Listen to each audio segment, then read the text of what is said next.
రాజగోపాల్ రెడ్డి గారు.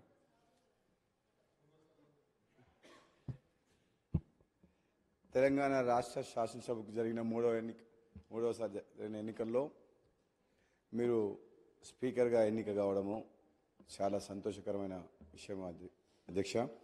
నిజంగా చెప్పాలంటే మేము ఈసారి ప్రభుత్వం వచ్చిన తర్వాత మీరు ఒక పొజిషన్లో ఉంటారు అనుకున్నాం.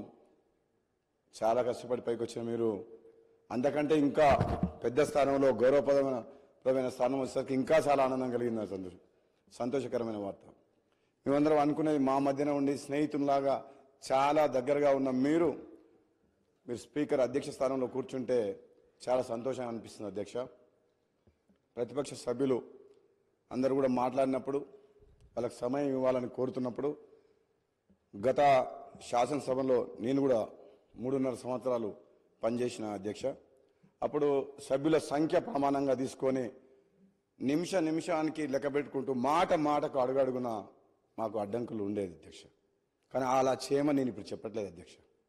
సంఖ్యాపరంగా కాకుండా ప్రజా సమస్యల మీద మాట్లాడేటప్పుడు ప్రతిపక్ష సభ్యులకు తగిన సమయం ఇవ్వాలని, అధికారపక్షమైన ప్రతిపక్షమైన ఈ తెలంగాణ రాష్ట్ర ప్రజలు ఎన్నో ఆశలతో తెలంగాణ రాష్ట్రం సాధించుకున్నారు కాబట్టి ఈ ప్రజాస్వామ్యాన్ని కాపాడే విధంగా ప్రశ్నించే గొంతుగా ప్రజల పక్షాన ప్రజాప్రతినిధులుగా ఎన్నికై ఈ సభకు వచ్చిన ప్రతి ఒక్కరికి కూడా వాళ్ళ సమస్యలు కానీ వాళ్ళ నియోజకవర్గ సమస్యలు కానీ తెలంగాణ రాష్ట్రంలో ఎన్నో ఆశలతో పెట్టుకున్న ప్రజల సమస్యలు కానీ మాట్లాడే అవకాశం మీరందరికీ కూడా కల్పిస్తారని చెప్పి కోరుకుంటూ, ఒక విధంగా చెప్పాలంటే గతంలో జరిగిన చేదు అనుభవాలను నేను చెప్పదలుచుకోలేదు. కానీ సభ్యులందరికీ కూడా అధికార పక్ష సభ్యుల పార్టీ తరఫున మేము మాటిస్తున్నాం.